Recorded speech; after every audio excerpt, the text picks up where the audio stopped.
Hey guys, so kind of a different video, not really a video I would like to make, but I fucked up. I crashed the wagon. I smushed it pretty bad. You can see the hood. Actually, all this was already broken off. I had done both that, well, whatever that was for. And then I had to cut the freaking hood latch cable to get the hood to fully open. But yeah, I smushed her pretty bad. I wasn't even following close or anything. I went to shoulder check, and there was a car a little bit up from me, and I went and shoulder check, looked forward, and he was stopping for pedestrians, and I slammed the brakes, locked them up, and I went underneath this SUV's bumper. I really did not do much to their SUV. It was an Acura MDX, or RDX, sorry. I scratched their bumper and broke their muffler off. But you can see how it just kind of slid more or less. I mean, the bumper never hung up properly anyway. But I just laid the rad back. But you can see here's the rad support, like what's left of the rad support, it all ripped. But I don't think it buckled the actual frame itself or anything like that. I mean, there's like a bit of damage on the actual the car itself there. So you can see the fender, it's all buckled up over here. But when you look at the inner side, it peeled up off of, the fender peeled up off of it. I don't even think I had the front bolt there. But, so I feel like I'm going to try and get everything off. But you can see my power steering pump, it literally broke right off the head. So the head's damaged, it's cracked and damaged there, and it also cracked and damaged this valve cover too. But I think it's savable, though I will have to replace this head. I'll see what condition the block is in, but I think it's fine. The motor has moved over a bit, but looking down at this engine mount, it's all bent over to the side here. But the rest of the actual chassis of the car, besides the rad support and that, seems fine. But I'm going to start digging in and pulling everything off the front of this thing and seeing really how bad it is. It looks terrible, but hey, look, my LED survived. Oh, never mind, it didn't. It's just still... Oh, maybe... Oh, yeah, it did. Look, that's this glue. Oh, cool. I wonder if this thing still works. That would be funny if it still works. But anyway, I'm just going to get pulling the front bumper and everything off on this thing, and pulling apart all the broken chunks and stuff, and seeing how bad the actual chassis is, because I love this car. It looks like shit, and everyone calls it a piece of crap, but it drives better than most people's cars to begin with. And I'd love to get it higher. I'm so disappointed in myself on crashing this thing. It's currently at, I think, yeah, I'd also deploy my airbag too. She's at 385,405.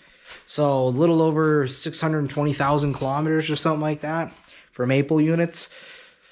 But yeah, I done fucked up.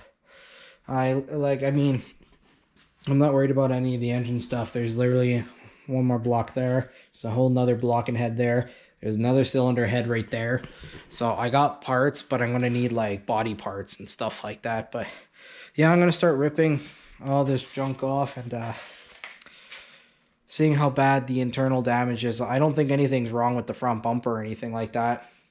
I mean, it was bent, like the bumper was sagging to begin with on the plastic, and it looks like the metal bumper totally missed their metal bumper and just went under their car, and it's sheet metal and damaged it up. But yeah, I'm going to stop blobbing around here, and I'm going to start pulling all the broken shit off. Alright guys, so it's been like a day or two here. I've been digging into the front of the Accord that's right behind you guys, and so it looks repairable. So I'm going to go ahead and try and repair this thing. So here's the car right now. So I still got some of the front's rad support. So the rad support is basically like this whole piece here. Like, it's a little bit mangled up there, but this whole piece here is all the front rad support. And I actually already went ahead ordered another one. It was cost me $74 for a whole new rad support shipped.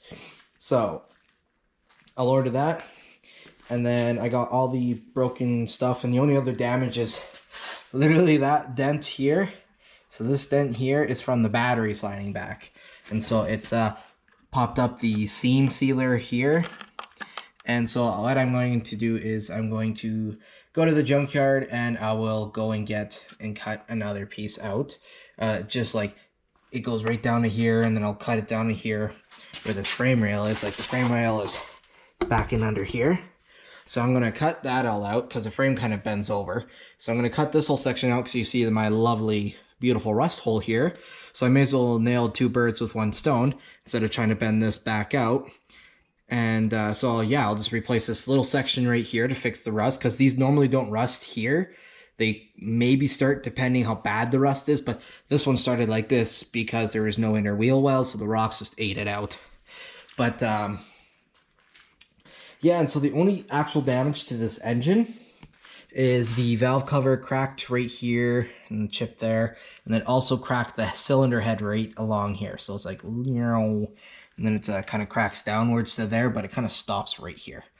So, and the motor was not running on impact. It was in gear, I locked up, and so it stalled the engine out. So bottom end, I'm pretty sure is 100% fine. But I got literally another head right there, so I'm going to use that head, but I think I'll change up. I'll use the A6 intake because I do have one. So I might beef it up a little, make a little extra power out of it. But I'm going to pull this whole engine out. I'm going to remove as much out of this engine bay as possible. And I think I'm actually going to paint the whole engine bay black. But I'm going to pull everything out. I'm going to roll it out, and I'll wash all this dirt out. It's just kind of nasty. But yeah, so I also just got to get the rest of this wiring harness out on this side. And then I'm going to start drilling the tacks out and get it ready. And the only other damage besides the engine in that is this engine mount has popped the weld on this side too. So it looks like it's just kind of shifted over and bent. I'm pretty sure if I heat it up, I can bend it back and then I can re-weld it back down, but I'll go by my discretion and see how bad that is. But yeah, so once I get the engine out, then I can do all that stuff. I'll get the whole engine bay all set up before I put the engine back in. But I think I'll hit you guys back after I get some work done onto this thing, so I kind of want to just rock it down on it and get some other stuff, because I also got other stuff to do with the Prelude. I got the turbo in for it since that blew up in the last video. But I did get the turbo, so it might jump around between the 2 cars here. But I'm going to get as much done as possible, and I'll just kind of come back at you guys with the next video on the rad support and everything. Basically, probably reassembling the car. I'll come back to you guys at. So we're going to get a hood and everything from the junkyard because it's an old car. I mean, it's pretty beaten up. I'm not going to spend a fortune on brand new parts. I'll keep a total for you guys to show you how much I spent on getting this thing back on the road. Now, normally a car like this would just get written off and end up in the scrapyard, but I really, really like this wagon, and I feel bad for crashing it like I did. But I really want to get it back on the road, and I want to put the time in it. Plus, I'm learning a couple new things that I haven't done before, so I'm eager to do that. So I'm down to learn this new stuff and experiment a little. I mean, I did buy this car to learn bodywork on it for repairing rusted panels anyway, because like the Brown Accord, it has some rust there and it has some at the bottom. Not nearly as bad as the wagon, but I wanted to learn on a vehicle that I don't care as much about if I screw up. And then I can learn off of that, then I can apply it to my other stuff like the Brown Accord, which I like a lot more, even though it doesn't look like it because it's become a shelf. But anyway, I'll hit you guys back once I start to reassemble this thing. So I'm going to pull the engine out and clean everything up, and then I'll come back to you guys when it's all ready to be put back together. But so that's it for today's video, or well, the couple days. But it sucks. I'm okay, not injured at all. And the guy I hit didn't seem injured either, but only time will tell if he gets stiff.